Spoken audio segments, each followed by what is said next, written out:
आज की इस क्लास में हम चुनावी राजनीति के विषय में अध्ययन करेंगे। परिचय।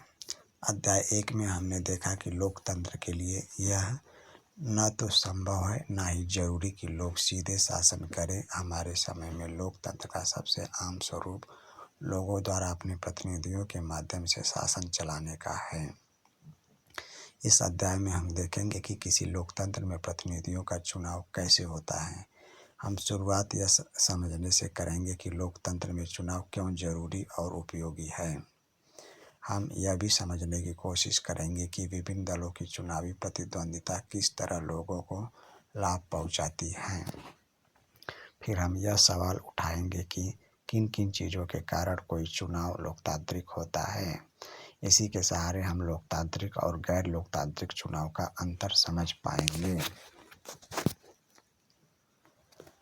अध्याय के बाकी हिस्से में हम इन्हीं पैमानों के आधार पर भारत में हुए चुनावों का मूल्यांकन करेंगे। इस क्रम में हम चुनाव के प्रत्येक चरण यानी विभिन्न चुनाव क्षेत्रों के सीमा निर्धारण से लेकर चुनाव परिणामों की घोषणा तक पर नज़र डालेंगे। हर चरण में हम यह सवाल पूछेंगे कि क्या होना चाहिए और प्रत्यक्ष चुनाव में क्या होता है। अध्याय के आखिर में हम इस सवाल पर विचार करेंगे कि भारत में हुए चुनाव निष्पक्ष और स्वतंत्र ढंग से हुए या नहीं। यहाँ हम निष्पक्ष और स्वतंत्र चुनाव कराने में चुनाव आयोग की भूमिका पर विचार करेंगे।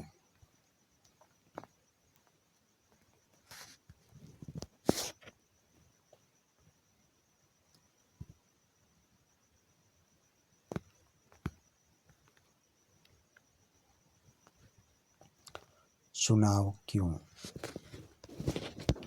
हरियाणा के विधानसभा चुनाव आधी रात के बाद का समय उत्सुक भीड़ शहर के चौराहे के पास पिछले 5 घंटों से अपने नेता के आने का इंतजार कर रही है। आयोजक भीड़ को बार बार भरोसा दिला रहे हैं कि नेता बस अब आने ही वाले हैं। जब भी कोई गाड़ी पास से गुजरती तो लोग अपने नेता को देखने की उम्मीद में उठ खड़े होते। उन्हें लगता है कि हमारे नेता आ गए हैं। यह नेता है श्री देवीलाल, हरियाणा संघर्ष समिति के प्रमुख, जो गुरुवार की उस रात करनाल में भाषण देने आने वाले हैं। 76 वर्ष के इस नेता को आजकल जरा भी फुर्सत नहीं है। उनका राजनीतिक कार्यक्रम सुबह 8 बजे से शुरू होकर रात 11 बजे तक चलता है। आज सुबह से उन्होंने 9 चुनावी सभाओं में भाषण दिया है। पिछले 23 महीनों से उन्होंने 9 चुनावी सभाओं में भाषण दिया है। पिछले 23 महीनों से वे लगातार जनसभाएं कर रहे हैं और चुनाव की तैयारियां कर रहे हैं। क्या अधिकांश नेता अपने चुनावी वायदे पूरा करते हैं?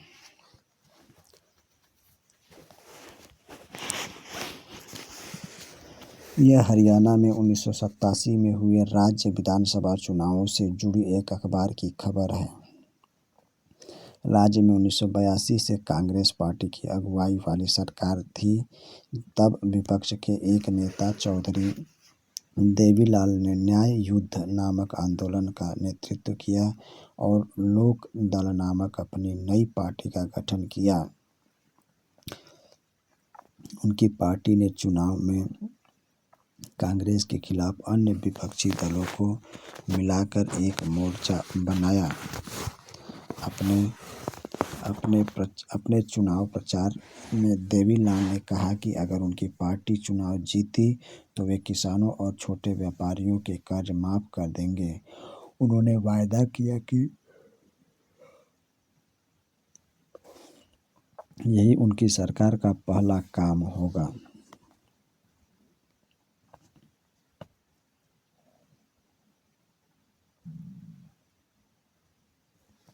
लोग तब तक की सरकार से नाखुश थे। वे देवीलाल के वायदे की तरफ आकर्षित हुए। इसलिए जब चुनाव हुए तो उन्होंने लोक दल और उसके सहयोगी दलों के पक्ष में जमकर वोट दिए। लोक दल और उसकी सहयोगी पार्टियों को राज्य विधानसभा की 90 सीटों में से 76 पर जीत मिली। लोकदल को अकेले ही 60 सीटें मिली और उसे स्पष्ट बहुमत मिला। कांग्रेस के हाथ सिर्फ 5 सीटें लगी। चुनावी नतीजों की घोषणा के बाद तत्कालीन सरकार के मुख्यमंत्री ने पद छोड़ दिया। लोकदल के नवनिर्वाचित विधायकों ने देवीलाल को अपना नेता चुना। राज्यपाल ने देवीलाल को नए मुख्यमंत्री के रूप में काम संभालने का निमंत्रण दिया। चुनावी नतीजों की घोषणा के 3 दिन के अंदर वे मुख्यमंत्री बन गए। मुख्यमंत्री पद की शपथ लेने के तत्काल बाद उनकी सरकार ने एक आदेश जारी करके छोटे किसान, खेतिहर मजदूर और छोटे व्यापारियों के बकाया ऋण को माफ कर दिया।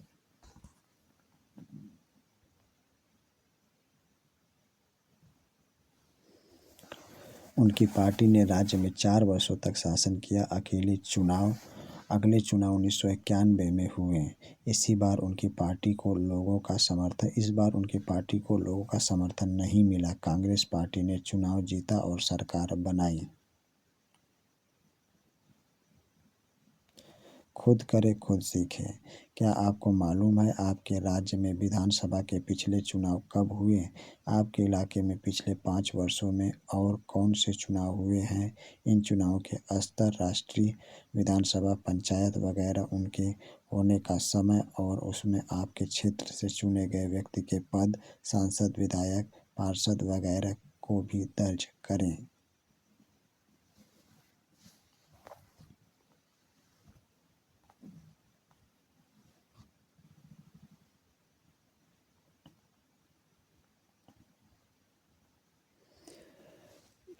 जगदीप और नवप्रीत ने इस कथा को पढ़ा और निम्नलिखित निष्कर्ष निकाले।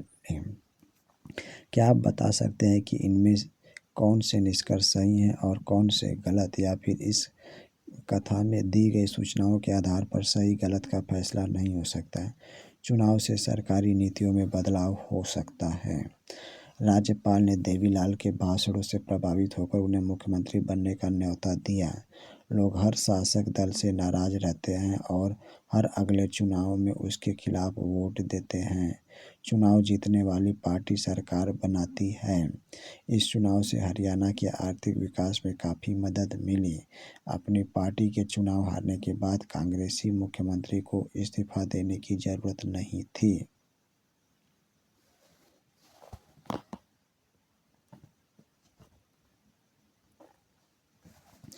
चुनावों की जरूरत क्यों? किसी भी लोकतंत्र में नियमित अंतराल पर चुनाव होते हैं। दुनिया के 100 से अधिक देश ऐसे हैं जहां जनप्रतिनिधियों को चुनने के लिए चुनाव होते हैं। हम यह भी जानते हैं कि अनेक ऐसे देश जो लोकतांत्रिक नहीं हैं वहां भी चुनाव होते हैं। पर हमें चुनावों की ज़रूरत क्यों होती है? आइए बिना चुनाव वाले लोकतंत्र की कल्पना करें। अगर सारे लोग रोज़ साथ बैठे और सारे फैसले मिलजुल कर ले तब बिना चुनावों के लोगों का शासन संभव है। लेकिन जैसा हमने अध्याय 1 में देखा कि किसी भी बड़े समुदाय के लिए ऐसा करना संभव नहीं है, ना ही यह संभव है कि हर किसी के पास हर मामले पर फैसला करने का समय और ज्ञान हो। इसलिए अधिकांश लोकतांत्रिक शासन व्यवस्थाओं में लोग अपने प्रतिनिधियों के माध्यम से शासन करते हैं। क्या चुनाव के बिना भी लोकतांत्रिक ढंग से प्रतिनिधियों का चुनाव किया जा सकता है?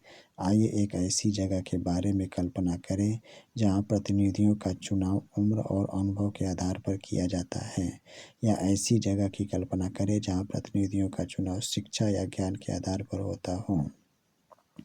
किसे ज़्यादा अनुभव या ज़्यादा ज्ञान है यह तय करने में थोड़ी परेशानी आ सकती है, पर यह मान लें कि लोग मिलजुल कर इन परेशानियों को दूर कर लेंगे।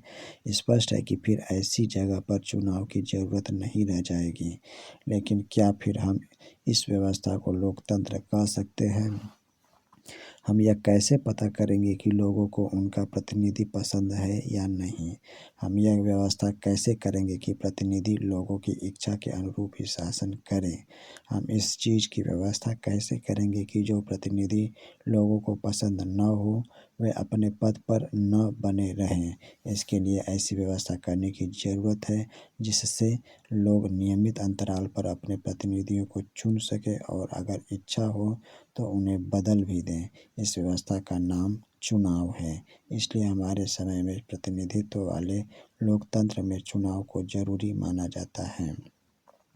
चुनाव में मतदाता कई तरह से चुनाव करते हैं।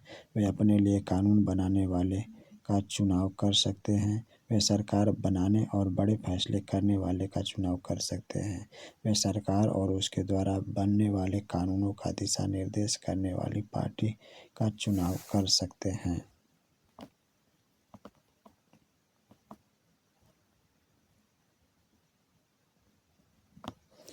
चुनाव को लोकतांत्रिक मानने के आधार क्या हैं?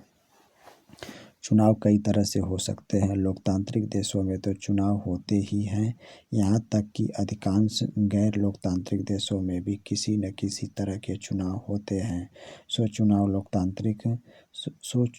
लोकतांत्रिक हुए हैं, इसे जांचने के लिए हमारे लिए क्या पैमाने हैं? हमने अध्याय 1 में इस सवाल पर हल्की सी चर्चा की थी। हमने वहाँ अनेक देशों के चुनाव के उदाहरण दिए थे जिन्हें हम लोकतांत्रिक चुनाव नहीं मान सकते। आइए वहाँ सीखे सबक को याद करें और लोकतांत्रिक चुनावों के लिए जरूरी न्यूनतम शर्तों के साथ अपनी बात की शुरुआत करें। पहला, हर किसी को चुनाव करने की सुविधा हो, यानी हर किसी को मताधिकार हो और हर किसी के मत का समान मोल हो। दूसरा, चुनाव में विकल्प उपलब्ध हो, पार्टियों और उम्मीदवारों को चुनाव में उतरने की आज़ादी हो और वे मतदाताओं के लिए विकल्प पेश करें। तीसरा, चुनाव का अवसर नियमित अंतराल पर मिलता रहे, नए चुनाव कुछ वर्षों में जरूर कराए जाने चाहिए। चौथा, लोग जिसे चाहे वास्तव में चुनाव उसी का होना चाहिए। पाँचवा, चुनाव स्वतंत्र और निष्पक्ष ढंग से कराए जाने चाहिए जिससे लोग सचमुच अपनी इच्छा से व्यक्ति का चुनाव कर सकें। ये शर्तें बहुत आसान और सरल लग सकती हैं, लेकिन अनेक देश ऐसे हैं जहां के चुनावों में इन शर्तों को भी पूरा नहीं किया जाता है। इस अध्याय में हम अपने देश में हुए चुनावों पर भी ये शर्तें लागू करके यह जानने का प्रयास करेंगे कि हमारे यहाँ के चुनावों को लोकतांत्रिक कहा जा सकता है या नहीं।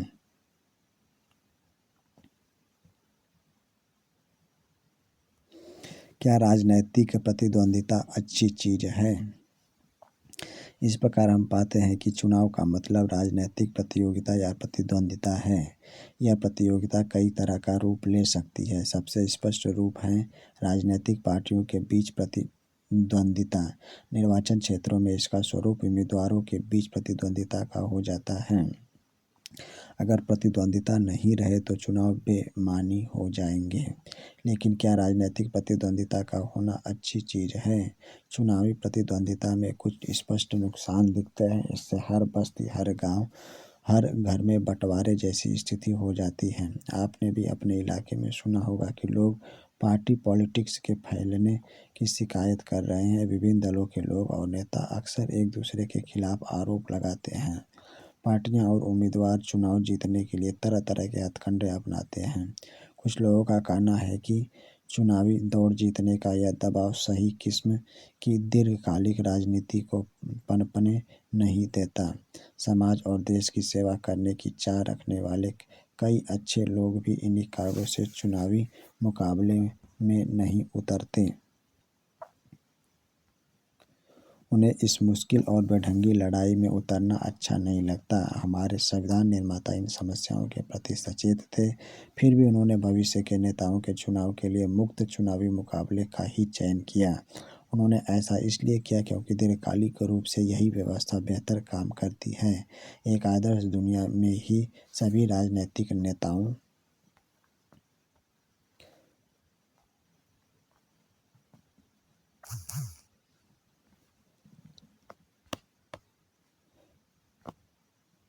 सभी राजनीतिक नेताओं को मालूम होता है कि लोगों का हित किन चीज़ों में है तथा ये सभी नेता लोगों की सेवा की प्रेरणा से ही राजनीति में आते हैं। पर असल जीवन में ऐसा नहीं होता। दुनिया भर के सभी नेताओं को अन्य पेशों के लोगों के समान आगे बढ़ने की, अपना करियर बनाने की चिंता होती है। वे सत्ता में बने रहना चाहते हैं या अपने लिए बड़ी से बड़ी कुर्सी और ज़्यादा से ज़्यादा अधिकार पाना चाहते हैं। संभव है कि उनके अंदर लोगों की सेवा करने की भावना भी हो, पर सिर्फ इस भावना के भरोसे चीज़ों को छोड़ना जोखिम का काम है। यह भी संभव है कि उनके अंदर लोगों की मदद करने की भावना हो, पर उन्हें यह मालूम न हो कि यह काम कैसे किया जा सकता है। या फिर यह भी हो सकता है कि उनके मन में जो विचार हो उनका लोगों की ज़रूरत या स्थानीय स्थितियों से मेल ही न बैठे। ऐसे में हम इन वास्तविकताओं का सामना कैसे कर सकते हैं? एक तरीका तो राजनेताओं के ज्ञान और चरित्र में बदलाव और सुधार लाने का है। दूसरा और ज़्यादा व्यावहारिक तरीका यह है कि हम ऐसी व्यवस्था बनाएं जिसमें लोगों की सेवा करने वाले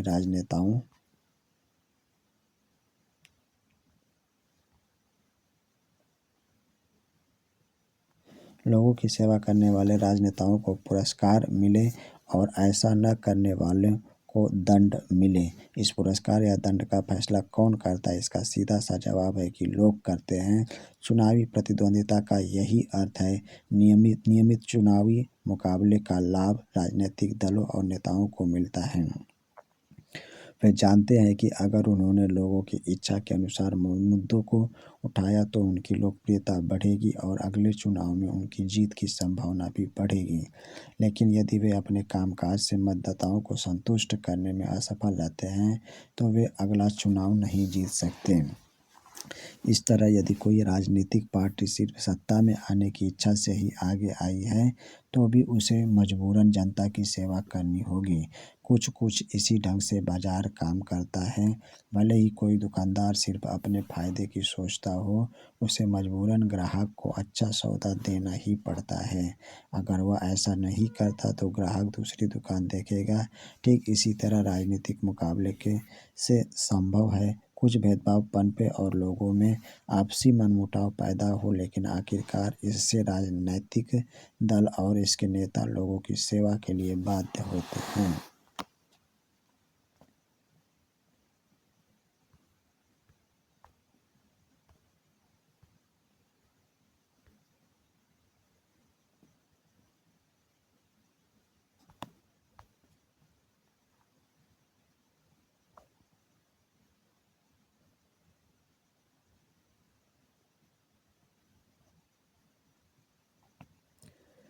कार्टून बूझें। यहाँ दिए दोनों कार्टूनों को ध्यान से देखें। प्रत्येक कार्टून क्या संदेश देता है, इसे अपने शब्दों में लिखें। अपनी कक्षा में चर्चा करें कि इनमें से कौन सा कार्टून आपके अपने इलाके की असलियत के करीब है। मतदाता और उम्मीदवार के संबंधों पर चुनाव का असर बताने वाला एक कार्टून खुद बनाएं।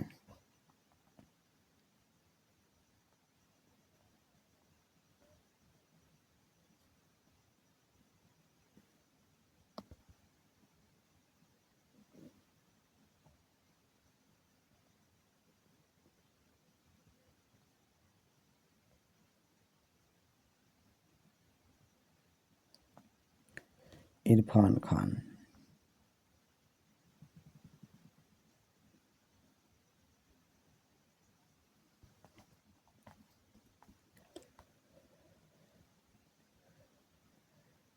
चुनाव की हमारी प्रणाली क्या है?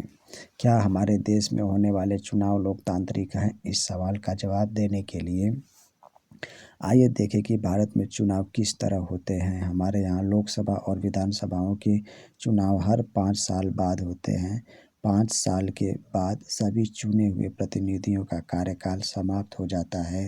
लोकसभा और विधानसभाएं भंग हो जाती हैं। फिर सभी चुनाव क्षेत्रों में एक ही दिन या एक छोटे अंतराल में अलग अलग दिन चुनाव होते हैं। इसे आम चुनाव कहते हैं। कई बार सिर्फ एक क्षेत्र में चुनाव होता है जो किसी सदस्य की मृत्यु या इस्तीफे से खाली हुआ होता है। इसे उपचुनाव कहते हैं।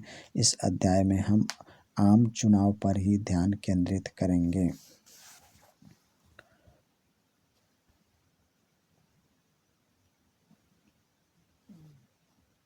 चुनाव क्षेत्र।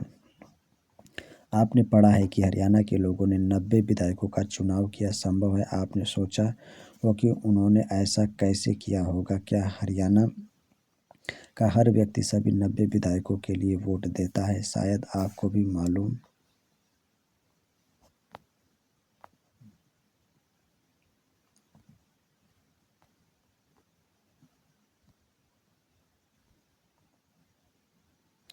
शायद आपको भी मालूम होगा कि ऐसा नहीं होता। अपने देश में हम क्षेत्र विशेष पर आधारित प्रतिनिधित्व की प्रणाली से काम करते हैं।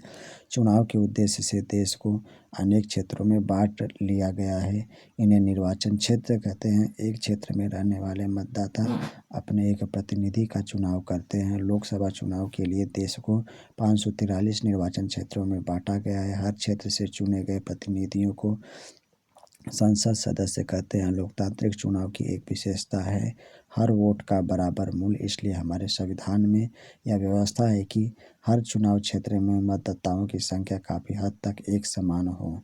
इसी प्रकार प्रत्येक राज्य को उसकी विधानसभा की सीटों के हिसाब से बांटा गया है। इन सीटों से निर्वाचित प्रतिनिधियों को विधायक कहते हैं। प्रत्येक संसदीय निर्वाचन क्षेत्र में विधानसभा के कई कई निर्वाचन क्षेत्र आते हैं। पंचायतों और नगर पालिका के चुनावों में भी यही तरीका अपनाया जाता है। प्रत्येक पंचायत को कई वार्डों में बांटा जाता है जो छोटे छोटे निर्वाचन क्षेत्र हैं। प्रत्येक वार्ड से पंचायत या नगर पालिका के लिए एक सदस्य का चुनाव होता है। कई बार निर्वाचन क्षेत्रों को सीट भी कहा जाता है क्योंकि हर क्षेत्र संसद या विधानसभा की एक सीट का प्रतिनिधित्व करता है।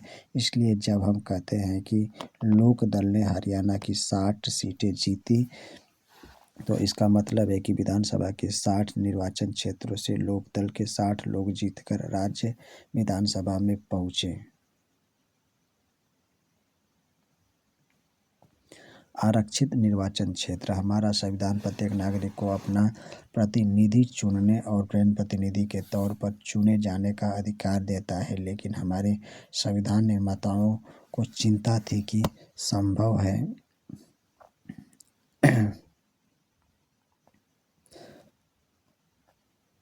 है खुले चुनावी मुकाबले में कुछ कमज़ोर समूहों के लोग लोकसभा और विधानसभाओं में पहुंच नहीं पाए। संभव है कि चुनाव लड़ने और जीतने लायक जरूरी संसाधन, शिक्षा और संपर्क उनके पास हो ही नहीं। संसाधनों वाले प्रभावशाली लोग उनको चुनाव जीतने से रोक भी सकते हैं। अगर ऐसा होता है तो संसद और विधानसभाओं में हमारी आबादी के एक बड़े हिस्से की आवाज़ ही नहीं पहुंच पाएगी। इससे हमारे लोकतांत्रिक प्रतिनिधित्व का चरित्र कमज़ोर होगा और यह व्यवस्था कम लोकतांत्रिक होगी। इसलिए हमारे संविधान निर्माताओं ने कमज़ोर वर्गों के लिए आरक्षित निर्वाचन क्षेत्र की विशेष व्यवस्था सोची। इसी कारण कुछ चुनाव क्षेत्र अनुसूचित जातियों के लोगों के लिए आरक्षित हैं तो कुछ क्षेत्र अनुसूचित जाति के लिए आरक्षित सीट पर केवल अनुसूचित जाति का ही व्यक्ति चुनाव लड़ सकता है। इसी तरह सिर्फ अनुसूचित जनजाति के ही व्यक्ति अनुसूचित जनजाति के लिए आरक्षित चुनाव क्षेत्र से चुनाव लड़ सकते हैं। अभी लोकसभा की 84 सीटें अनुसूचित जातियों के लिए और 47 सीटें अनुसूचित जनजातियों के लिए आरक्षित हैं। 26 जनवरी 2019 की स्थिति। ये सीटें पूरी आबादी में इन समूहों के हिस्से के अनुपात में हैं। इस प्रकार अनुसूचित जातियों और जनजातियों के लिए आरक्षित सीटें किसी अन्य समूह के उचित हिस्से में कुछ नहीं लेती। कमज़ोर समूहों के लिए आरक्षण की यह व्यवस्था बाद में जिला और स्थानीय स्तर पर भी लागू की गई। अनेक राज्यों में अब ग्रामीण पंचायतों और शहरी नगरपालिकाओं और नगर निगमों, स्थानीय निकायों में अन्य पिछड़े वर्गों के लिए भी आरक्षण लागू हो गया है। पर हर राज्य में आरक्षित सीटों का अनुपात अलग अलग है। इसी प्रकार ग्रामीण और शहरी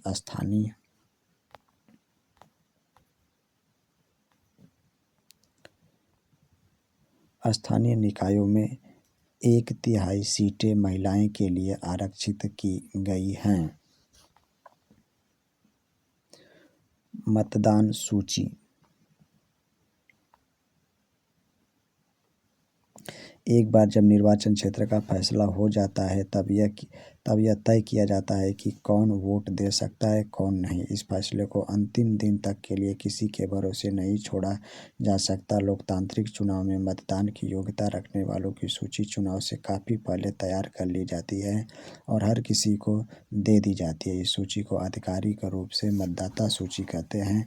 आम बोलचाल में इसे वोटर लिस्ट भी कहते हैं। यह एक महत्वपूर्ण कदम है क्योंकि इसका सीधा संबंध लोकतांत्रिक चुनाव की पहली शर्त अपना प्रतिनिधि चुनने के लिए हर किसी को समान अवसर मिलने से है।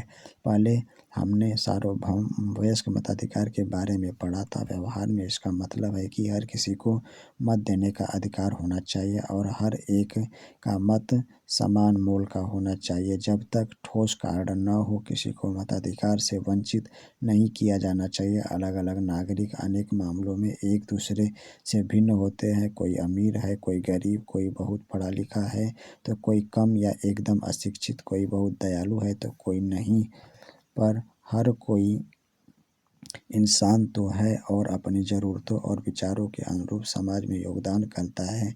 इसलिए सभी को प्रभावित करने वाले निर्णयों में सबकी भागीदारी होनी चाहिए। हमारे देश में 18 वर्ष और उससे ऊपर की उम्र के सभी नागरिक चुनाव में वोट डाल सकते हैं। नागरिक की जाति, धर्म, लिंग चाहे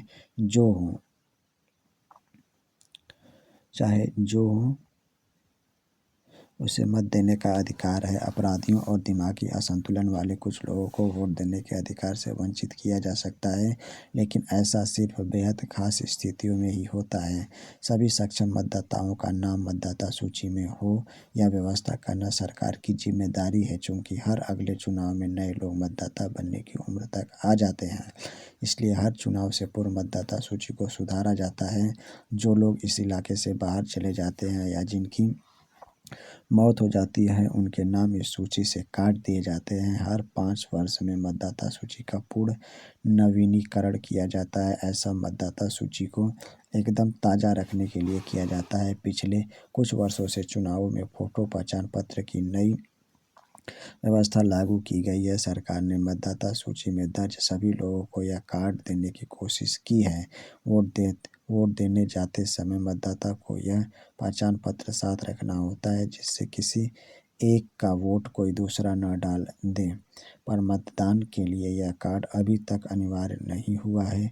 वोट देने के लिए मतदाता राशन कार्ड या ड्राइविंग लाइसेंस जैसे पहचान पत्र भी दिखा सकते हैं।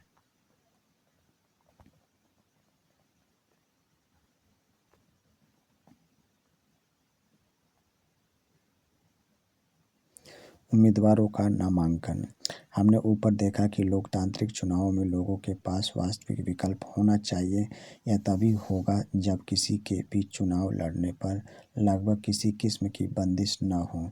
हमारी चुनाव प्रणाली ऐसा ही करती है। जो कोई व्यक्ति मतदाता है वह उम्मीदवार भी हो सकता है। सिर्फ एक फ़र्क है कि कोई भी व्यक्ति 18 वर्ष की उम्र में ही वोट डालने का अधिकारी हो जाता है, जबकि उम्मीदवार बनने की न्यूनतम आयु 25 वर्ष है। उम्मीदवार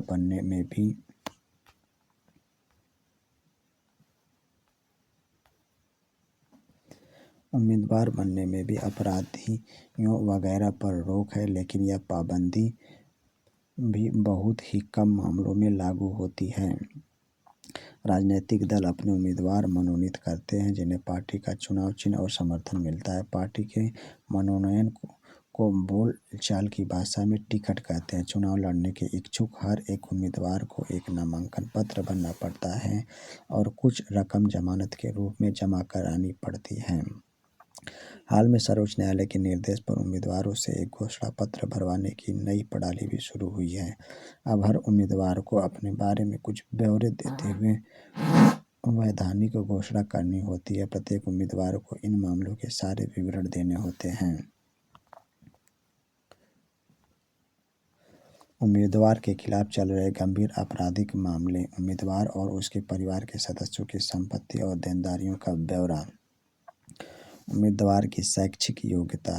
इन सूचनाओं को सार्वजनिक किया जाना चाहिए। इससे मतदाताओं को उम्मीदवारों द्वारा खुद के बारे में सूचना के आधार पर अपने फैसले करने का मौका मिलता है।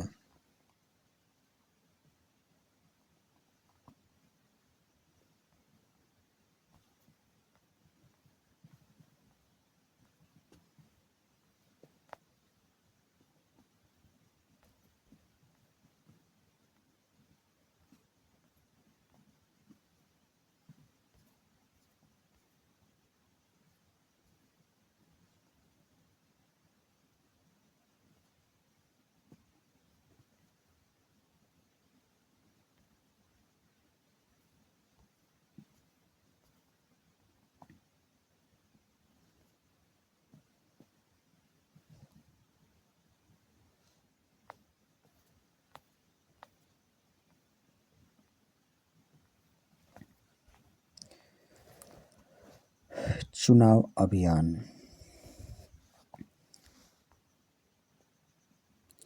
चुनाव का मुख्य उद्देश्य लोगों को अपनी पसंद के प्रतिनिधियों, सरकार और नीतियों का चुनाव करने का अवसर देना है। इसलिए कौन प्रतिनिधि बेहतर है, कौन पार्टी अच्छी सरकार देगी या अच्छी नीति कौन सी है, इस बारे में स्वतंत्र और खुली चर्चा भी बहुत जरूरी है। चुनाव अभियान के दौरान यही होता है। हमारे देश में उम्मीदवारों की अंतिम सूची की घोषणा होने और मतदान की तारीख के बीच आमतौर पर 2 सप्ताह का समय चुनाव प्रचार के लिए दिया जाता है। इस अवधि में उम्मीदवार मतदाताओं से संपर्क करते हैं, राजनेता चुनावी सभाओं में भाषण देते हैं और राजनीतिक पार्टियां अपने समर्थकों को सक्रिय करती हैं। इसी अवधि में अखबार और टीवी चैनलों पर चुनाव से जुड़ी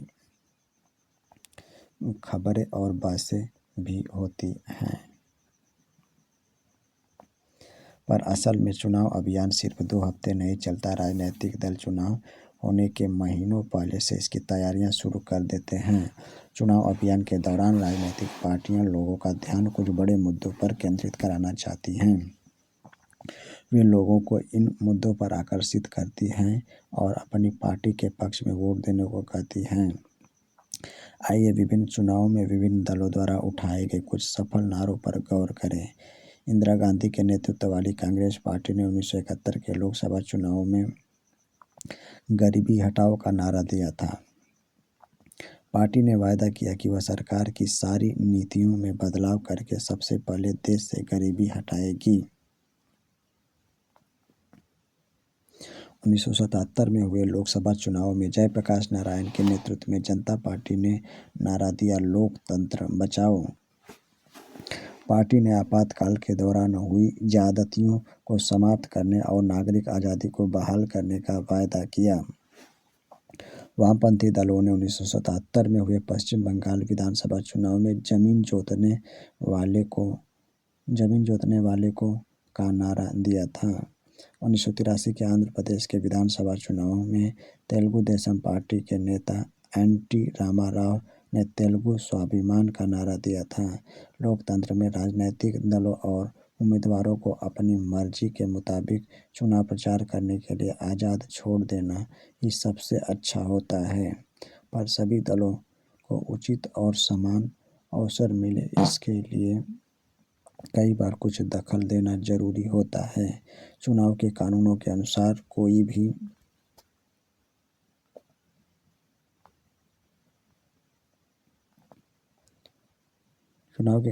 भी उम्मीदवार या पार्टी ये सब काम नहीं कर सकती।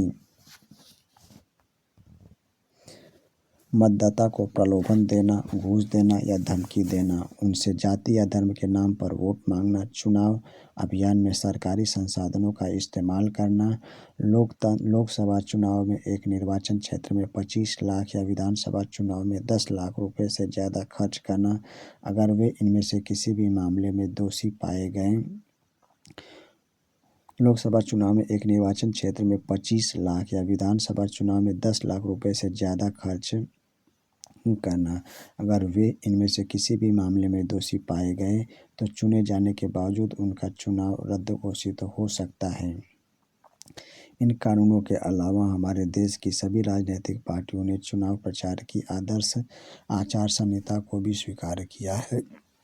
इसमें उम्मीदवारों और पार्टियों को यह सब करने की मनाही है। चुनाव प्रचार के लिए किसी धर्म स्थल का उपयोग, सरकारी वाहन, विमान या अधिकारियों का चुनाव में उपयोग, चुनाव की अधिघोषणा हो जाने के बाद मंत्री किसी बड़ी योजना का शिलान्यास,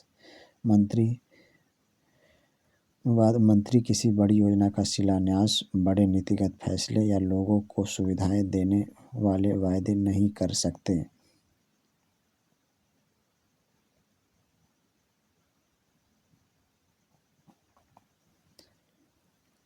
मतदान और मतगणना चुनाव का आखिरी चरण है। मतदाताओं द्वारा वोट देना। इस दिन को आमतौर पर चुनाव का दिन चुनाव का दिन कहते हैं। मतदाता सूची में नाम वाला हर व्यक्ति अपने इलाके में स्थित मतदान केंद्र पर जाता है। यह अस्थायी तौर पर स्थानीय स्कूल या किसी सरकारी इमारत में बना होता है। जब मतदाता मतदान केंद्र में जाता है तो चुनाव अधिकारी उसे पहचान कर उसकी अंगुली पर एक काला निशान लगा देते हैं और उसे वोट डालने की अनुमति देते हैं। सभी उम्मीदवारों के एजेंटों को मतदान केंद्र के अंदर बैठने की इजाज़त होती है, जिससे कि वे देख सके कि चुनाव ठीक ढंग से हो रहा है। पहले मतदाता एक मत पत्र पर अलग अलग छपे उम्मीदवारों के नाम और चुनाव चिन्ह में से अपनी पसंद के उम्मीदवार के चुनाव चिन्ह पर मोहर लगाकर अपनी पसंद जाहिर करते थे। अब मतदान के लिए इलेक्ट्रॉनिक वोटिंग मशीनों का इस्तेमाल होने लगा है। मशीन के ऊपर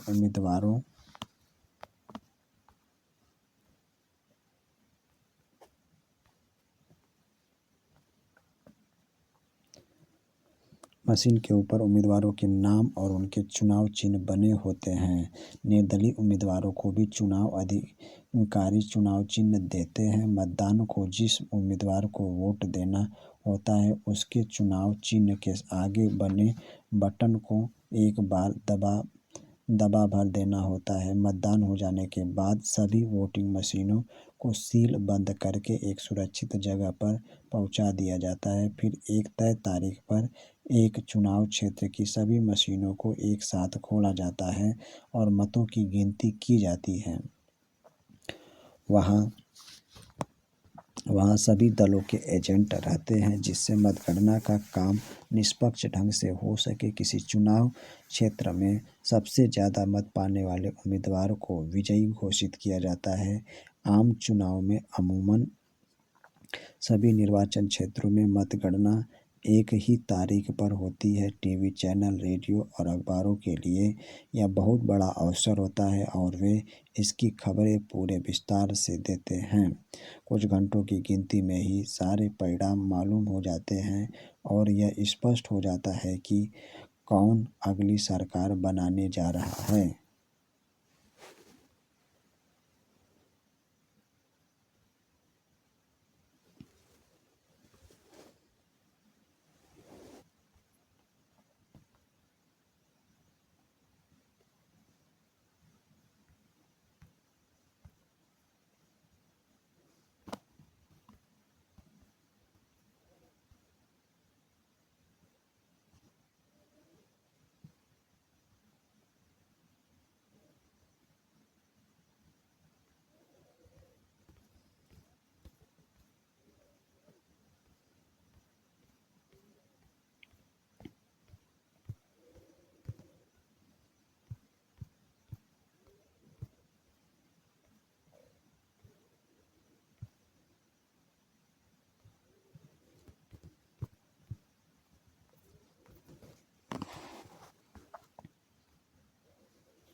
हमने देखा कि लोकतंत्र के लिए चुनाव क्यों जरूरी है, पर गैर लोकतांत्रिक देशों के शासकों को भी चुनाव कराने की जरूरत क्यों पड़ती है।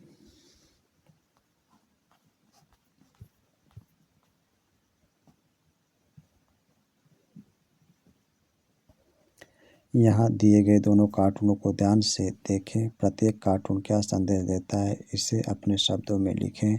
अपनी कक्षा में चर्चा करें कि इनमें से कौन सा कार्टून आपके अपने इलाके की असलियत के करीब है। मतदाता और उम्मीदवार के संबंधों पर चुनाव का असर बताने वाला एक कार्टून खुद बनाएं।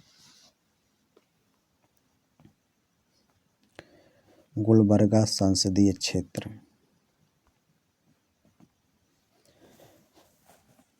44 गुलबर्गा दक्षिण, 43 गुलबर्गा ग्रामीण एससी, 35 जेवरगी, 39 गुरमितकल, 41 सेडम, 40 चित्तापुरा एससी, 45 गुलबर्गा उत्तर, 44 गुलबर्गा दक्षिण, 35 अफजलपुरा 43, गुलबर्गा ग्रामीण 80, गुलबर्गा संसदीय क्षेत्र। कर्नाटक का गुलबर्गा, कलाबुर्गी जिला, गुलबर्गा। गुलबर्गा लोकसभा निर्वाचन क्षेत्र की सीमा और गुलबर्गा कलाबुर्गी जिले की सीमा में अंतर क्यों है? अपने लोकसभा निर्वाचन क्षेत्र का ऐसा ही नक्शा बनाइए। गुलबर्गा लोकसभा निर्वाचन क्षेत्र में विधानसभा के कितने क्षेत्र हैं? क्या आपके लोकसभा क्षेत्र में भी विधानसभा की इतनी ही सीटें हैं?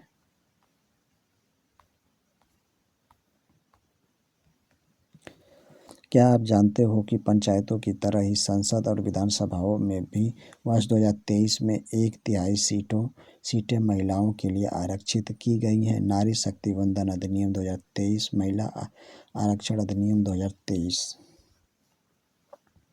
लोकतांत्रिक राजनीति, लोकसभा निर्वाचन क्षेत्र। कुल क्षेत्र 543, सामान्य 412, आरक्षित अनुसूचित जाति 84, आरक्षित अनुसूचित जनजाति 47।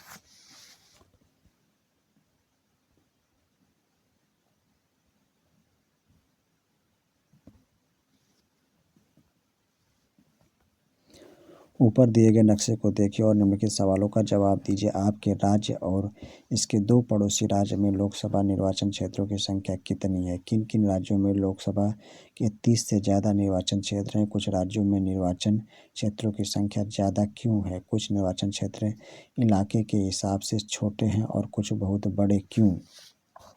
अनुसूचित जातियों और अनुसूचित जनजातियों के लिए आरक्षित निर्वाचन क्षेत्र पूरे देश में बिखरे हैं या कुछ इलाकों में इनकी संख्या ज़्यादा है?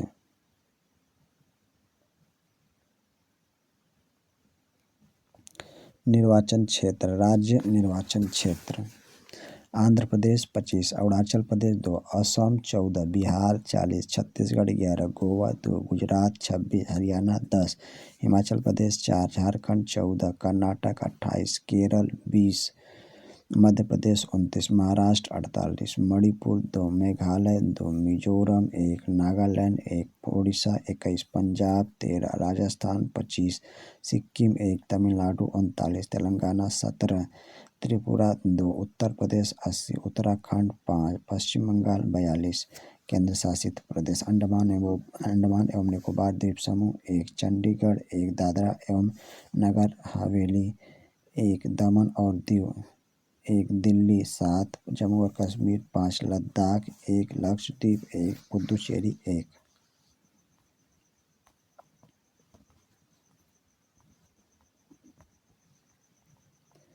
निर्वाचक नामावली 2019, S04 बिहार।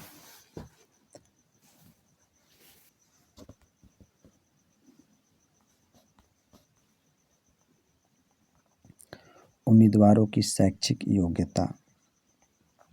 जब देश की सभी नौकरियों के लिए किसी न किसी किस्म की शैक्षिक योग्यता जरूरी है तो विधायक या सांसद महत्वपूर्ण पदों के चुनाव के लिए किसी किस्म की शैक्षिक योग्यता की जरूरत क्यों नहीं है?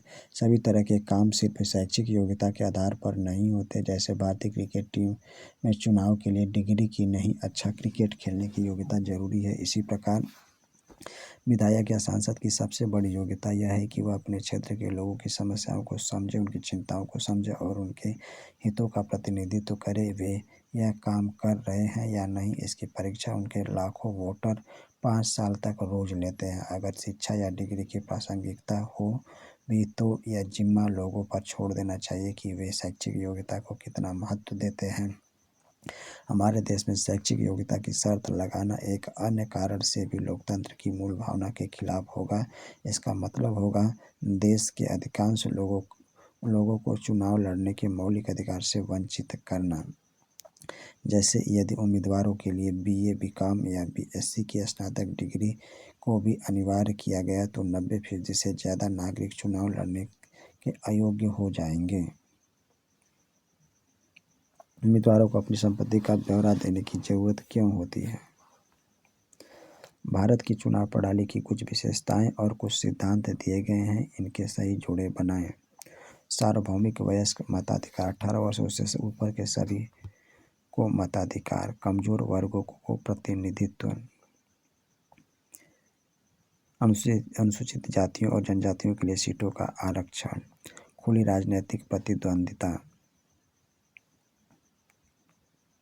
सभी को पार्टी बनाने या चुनाव लड़ने की आज़ादी, एक मत एक मोल, हर चुनाव में लगभग बराबर मतदाता।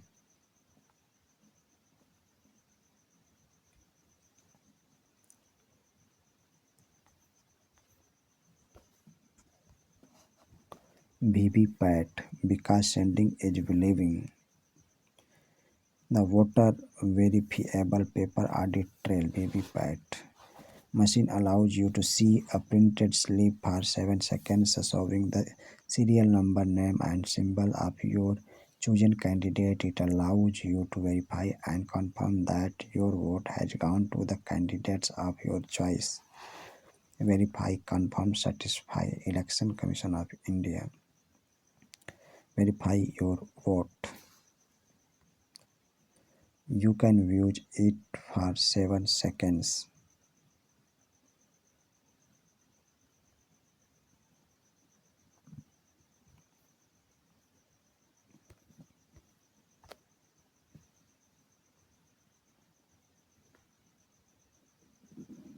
क्या हमारे देश में चुनाव बहुत महंगे हैं? भारत में चुनाव करवाने पर बहुत ज़्यादा रकम खर्च होती है। जैसे 2014 में लोकसभा चुनाव पर ही सरकार ने करीब 3500 करोड़ रुपए खर्च किए। हिसाब लगाए तो मतदाता सूची में दर्ज हर नाम पर 40 रुपये के करीब खर्च हुआ। पार्टियों और उम्मीदवारों ने चुनाव में सरकार से भी ज़्यादा खर्च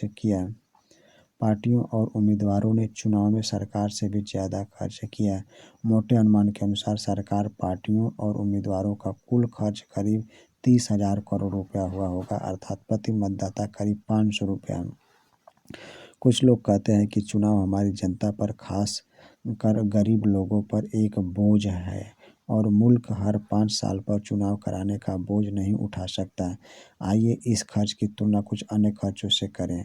सन 2005 में सरकार ने फ्रांस से 6 परमाणु पनडुब्बियां खरीदने का फैसला किया। प्रत्येक पनडुब्बी की कीमत करीब 300 करोड़ रुपए है। दिल्ली में सन 2010 में राष्ट्रमंडल खेलों का आयोजन हुआ। अनुमानतः इस पर 20,000 करोड़ से भी ज़्यादा खर्च हुए। तो क्या चुनावों को महंगा माना जा सकता है? इस विषय पर अपनी राय बनाएं और कक्षा में चर्चा करें। गुलबर्गा के चुनाव का परिणाम।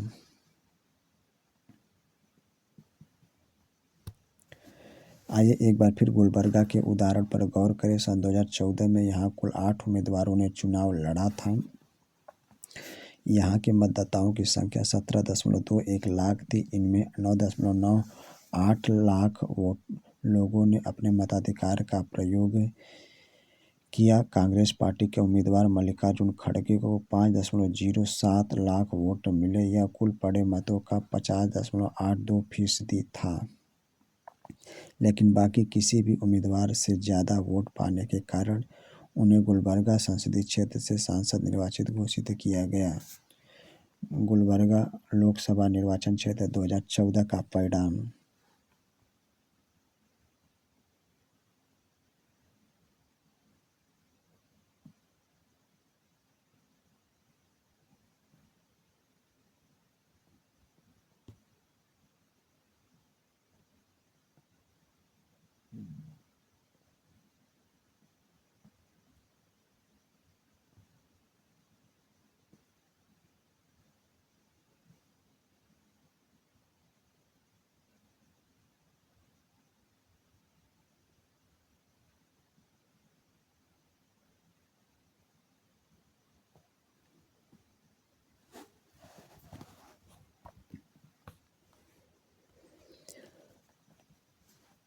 अपना मत डालने वाले मतदाताओं का प्रतिशत कितना था? क्या चुनाव जीतने के लिए यह जरूरी है कि किसी व्यक्ति को डाले गए मतों में से आधे से अधिक मत मिलें?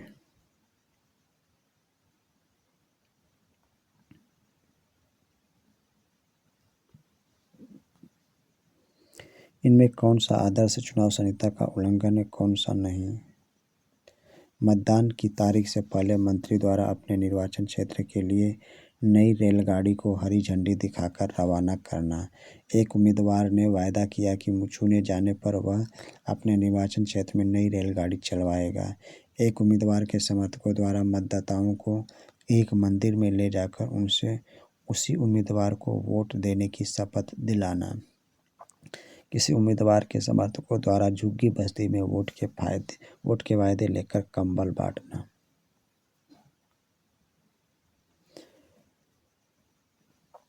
भारत में चुनाव क्यों लोकतांत्रिक हैं? हम चुनाव में गड़बड़ियों और धांधलियों के बारे में पढ़ते रहते हैं। अखबार और टीवी चैनलों की खबरों में अक्सर ऐसी गड़बड़ियों की चर्चा रहती है और आरोप लगाए जाते हैं। अधिकांश खबरों में कुछ इस तरह की गड़बड़ियों की सूचना होती है। मतदाता सूची में फर्जी नाम डालने और असली नामों को गायब करने की, शासक दल द्वारा सरकारी सुविधाओं और अधिकारियों के दुरुपयोग की, अमीर उम्मीदवारों और बड़ी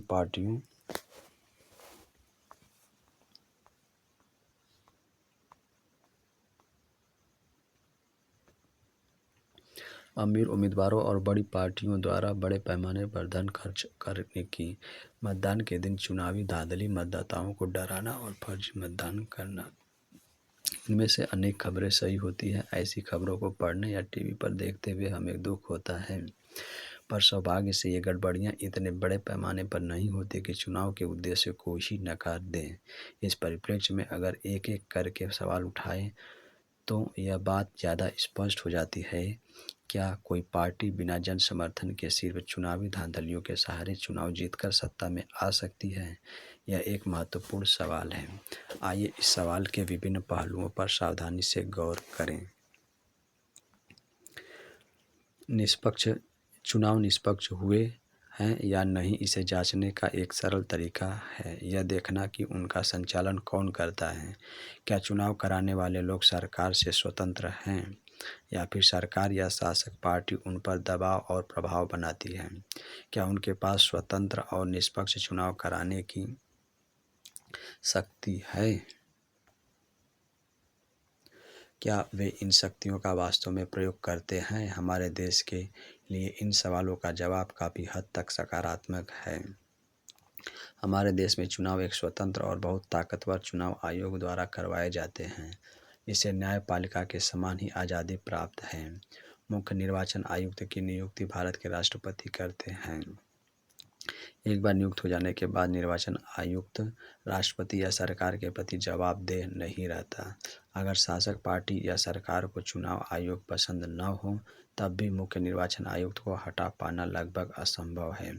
दुनिया के शायद ही किसी चुनाव आयोग को भारत निर्वाचन आयोग जितने अधिकार प्राप्त होंगे। निर्वाचन आयोग चुनाव की अधिसूचना जारी करने से लेकर चुनावी नतीजों की घोषणा तक पूरी चुनाव प्रक्रिया के संचालन के हर पलों पर निर्णय लेता है। यह आदर्श चुनाव संहिता लागू कराता है और इसका उल्लंघन करने वाले उम्मीदवारों और पार्टियों को सजा देता है। चुनाव के दौरान निर्वाचन आयोग सरकार को दिशा निर्देश मानने का आदेश दे सकता है। इसमें सरकार द्वारा चुनाव जीतने के लिए चुनाव में सरकारी मशीनरी का दुरुपयोग रोकना या अधिकारियों का तबादला करना भी शामिल है। चुनाव ड्यूटी पर तैनात अधिकारी सरकार के नियंत्रण में न होकर निर्वाचन आयोग के अधीन काम करते हैं। पिछले करीब 25 वर्षों के दौरान निर्वाचन आयोग ने अपनी सारी शक्तियों का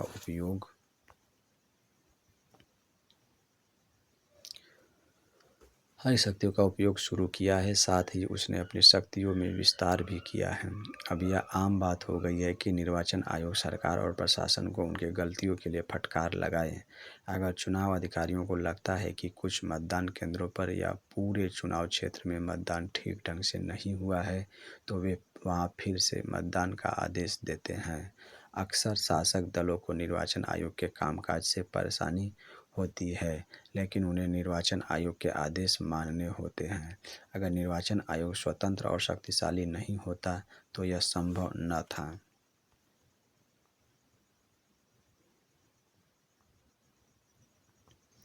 चुनाव में लोगों की भागीदारी।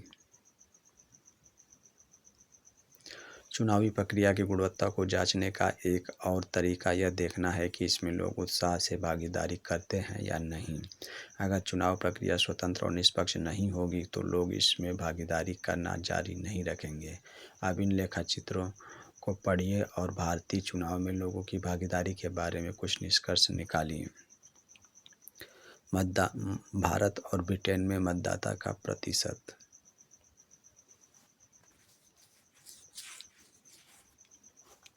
चुनाव में लोगों की भागीदारी का पैमाना आमतौर पर मतदान करने वाले लोगों के आंकड़े को बनाया जाता है।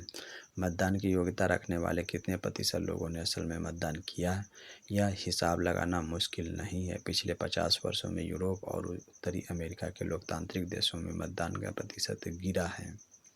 भारत में यह या तो स्थिर रहा है या ऊपर गया है। भारत में अमीर और बड़े लोगों की तुलना में गरीब, निरक्षर और कमज़ोर लोग ज़्यादा संख्या में मतदान करते हैं। पश्चिम के लोकतंत्रों में स्थिति इससे पल उलट है। अमेरिका में गरीब लोग, अफ्रीकी मूल के लोग और हिस्पैनिक लोग अमीर और श्वेत लोगों की तुलना में काफ़ी कम मतदान करते हैं। भारत और अमेरिका विभिन्न सामाजिक समूहों में मतदान प्रतिशत की तुलना। भारत में आम लोग चुनावों को बहुत महत्व देते हैं। उन्हें लगता है कि चुनाव के जरिए वे राजनीतिक दलों पर अपने अनुकूल नीति और कार्यक्रमों के लिए दबाव डाल सकते हैं। उन्हें लगता है कि देश के शासन संचालन के तरीके में उनके वोट का महत्व है। क्या आपको लगता है कि आपके वोट से फ़र्क पड़ता है? फ़र्क पड़ता है। 67% फ़र्क नहीं पड़ता, 18% पता नहीं, 15%। स्रोत राष्ट्रीय चुनाव अध्ययन 2004।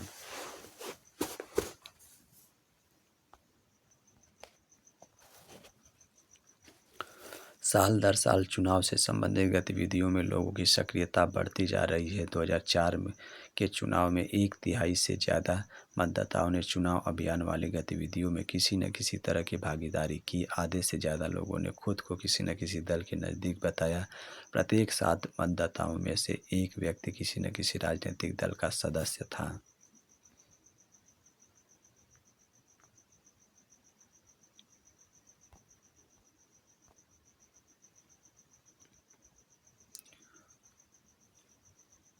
चुनावी नतीजों को स्वीकार करना। चुनाव के स्वतंत्र और निष्पक्ष होने का आखिरी पैमाना उसके नतीजे ही हैं। अगर चुनाव स्वतंत्र और निष्पक्ष ढंग से न हो तो नतीजे हरदम ताकतवर जमात के पक्ष में ही जाते हैं। ऐसी स्थिति में शासक पार्टी चुनाव हारती ही नहीं है। आमतौर पर हारने वाली पार्टी गड़बड़ ढंग से कराए गए चुनाव के नतीजों को स्वीकार नहीं करती। भारत में चुनावी नतीजे खुद ही काफ़ी कुछ कह देते हैं। भारत में शासक दल राष्ट्रीय और प्रांतीय स्तर पर अक्सर चुनाव हारते रहे हैं। बल्कि पिछले 15 वर्षों में भारत में जितने चुनाव हुए हैं उनमें से प्रत्येक 3 में से 2 में शासक पार्टियां हारी ही हैं। अमेरिका में मौजूदा चुना हुआ प्रतिनिधि शायद ही कभी चुनाव हारता है। भारत में निवर्तमान सांसदों और विधायकों में से आधे चुनाव हार जाते हैं। वोट खरीदने में सक्षम पैसे वाले उम्मीदवार हों या आपराधिक पृष्ठभूमि वाले उम्मीदवार, उनका भी चुनाव हारना बहुत आम है। कुछ के अपवादों को छोड़ दे तो अक्सर हारी हुई पार्टी भी चुनाव के नतीजों को जनादेश मानकर स्वीकार कर लेती है।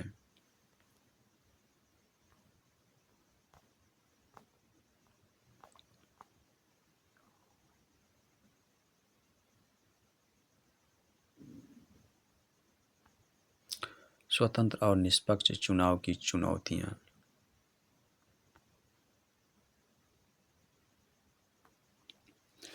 इन बातों से हम इस सरल से निष्कर्ष पर पहुंचते हैं कि भारत में चुनाव बुनियादी रूप से स्वतंत्र और निष्पक्ष है। जो पार्टी चुनाव जीतकर सरकार बनाती है उसे लोगों का समर्थन प्राप्त होता ही है। संभव है कि हर निर्वाचन क्षेत्र पर यह बात लागू न होती हो।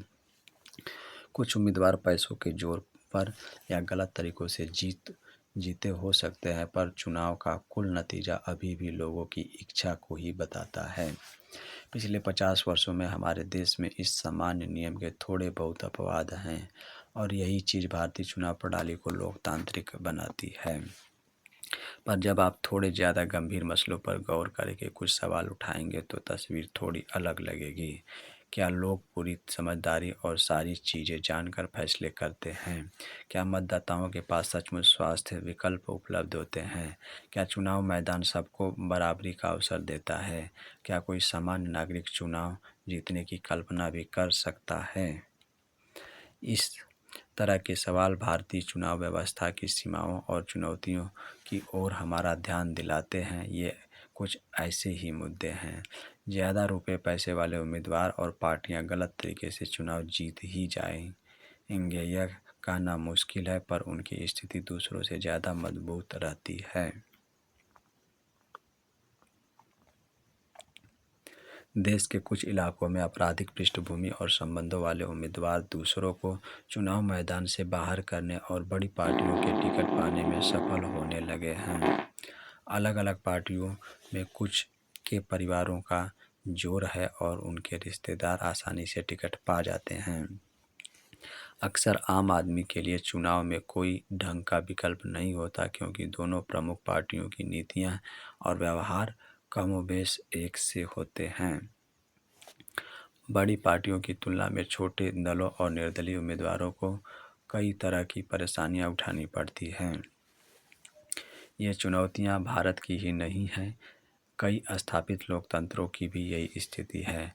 लोकतंत्र में जो लोग आस्था रखते हैं उनके लिए ये चीज़ें गहरी चिंता का विषय हैं। इनमें से कुछ समस्याओं से मुक्ति पाने के लिए चुनाव प्रणाली में जरूरी बदलावों की मांग नागरिकों, सामाजिक कार्यकर्ताओं और संगठनों की तरफ से होती रही है। क्या आप कुछ चुनाव सुधार सुझा सकते हैं? इन चुनौतियों का सामना करने के लिए आम नागरिक क्या कर सकता है?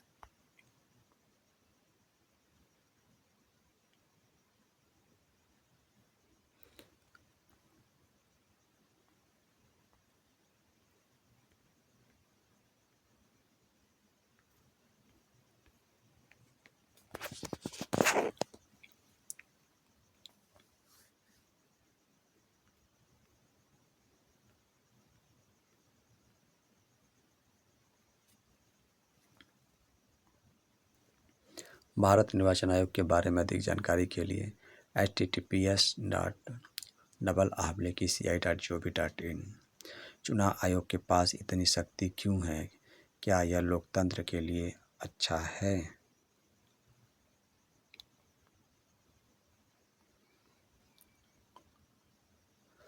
चुनाव आयोग ने 14वीं लोकसभा के गठन की अधिसूचना जारी की।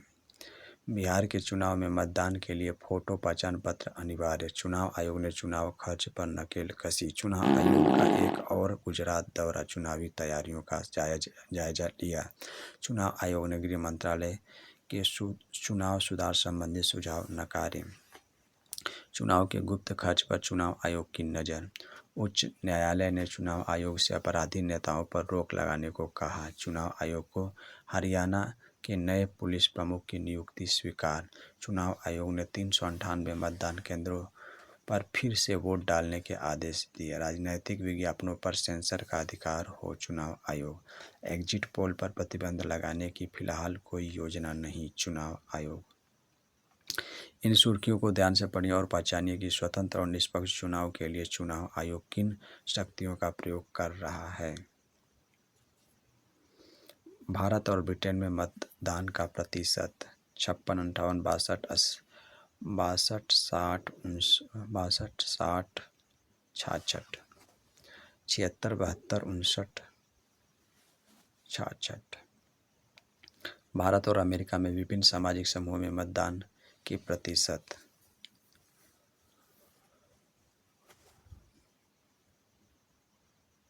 भारत, अमेरिका। भारत के आंकड़े राष्ट्रीय चुनाव अध्ययन 2004 और CSDS अमेरिकी आंकड़े national election study 2004 university of Michigan. खुद करें खुद सीखें। अपने परिवार के जो सदस्य आप के मतदाता हैं उनसे पूछे कि उन्होंने पिछले लोकसभा या विधानसभा चुनाव में वोट दिया था या नहीं। अगर उन्होंने वोट नहीं दिया हो तो उनसे इसका कारण पूछिए। अगर उन्होंने मतदान किया हो तो उनसे पूछिए कि उन्होंने किस पार्टी और किस उम्मीदवार को वोट दिया और क्यों दिया। उनसे यह भी पूछिए कि क्या चुनावी सभा या रैली में शामिल होने जैसी किसी चुनावी गतिविधि में भी उन्होंने हिस्सा लिया था। क्या आपको लगता है कि आपके वोट से फर्क पड़ता है?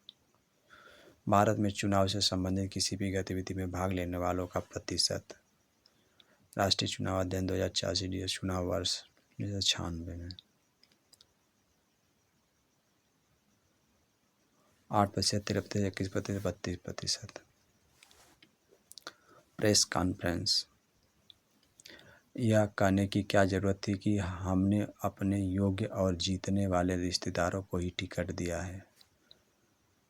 इरफान खान।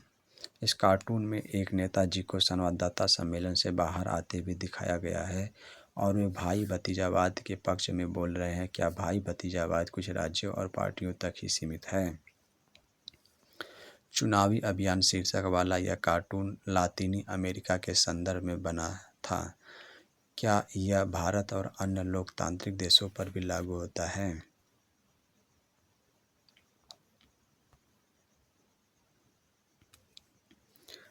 कार्टून बूझें। क्या यह कार्टून वोट के पहले और बाद में मतदाता की सही स्थिति को दिखाता है? क्या किसी लोकतंत्र में ऐसा हमेशा ही होगा? क्या आप कुछ ऐसे उदाहरण सोच सकते हैं जब ऐसा नहीं हुआ हो? Today, tomorrow.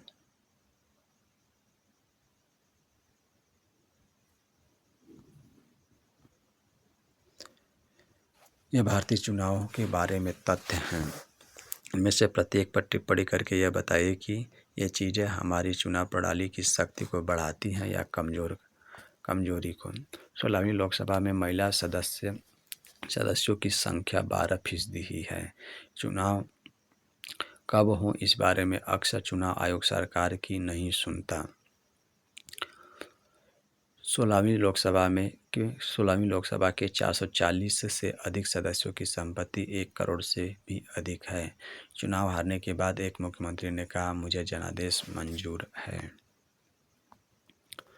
चुनाव धांधली। चुनाव में अपने वोट बढ़ाने के लिए उम्मीदवारों और पार्टियों द्वारा की जाने वाली गड़बड़ या फरेब। इनमें कुछ ही लोगों द्वारा काफ़ी सारे लोगों के वोट डाल देना, एक ही व्यक्ति द्वारा अलग अलग लोगों के नाम पर वोट डालना और मतदान अधिकारियों को डरा धमकाकर या रिश्वत देकर अपने उम्मीदवार के पक्ष में काम करवाना जैसी बातें शामिल हैं। निर्वाचन क्षेत्र। एक खास भौगोलिक क्षेत्र के मतदाता जो एक प्रतिनिधि का चुनाव करते। आचार संहिता। चुनाव के समय पार्टियों और उम्मीदवारों द्वारा माने जाने वाले कायदे कानून और दिशा निर्देश।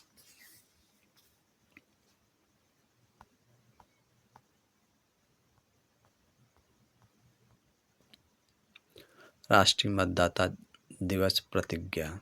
हम भारत के नागरिक लोकतंत्र में अपनी पूर्ण आस्था रखते हुए यह शपथ लेते हैं कि हम अपने देश की लोकतांत्रिक परंपराओं की मर्यादा को बनाए रखेंगे तथा स्वतंत्र, निष्पक्ष एवं शांतिपूर्ण निर्वाचन की गरिमा को अक्षुण्ण रखते हुए निर्भीक होकर धर्म, वर्ग, जाति, समुदाय, भाषा अथवा अन्य किसी भी प्रलोभन से प्रभावित हुए बिना सभी निर्वाचनों में अपने मताधिकार का प्रयोग करेंगे।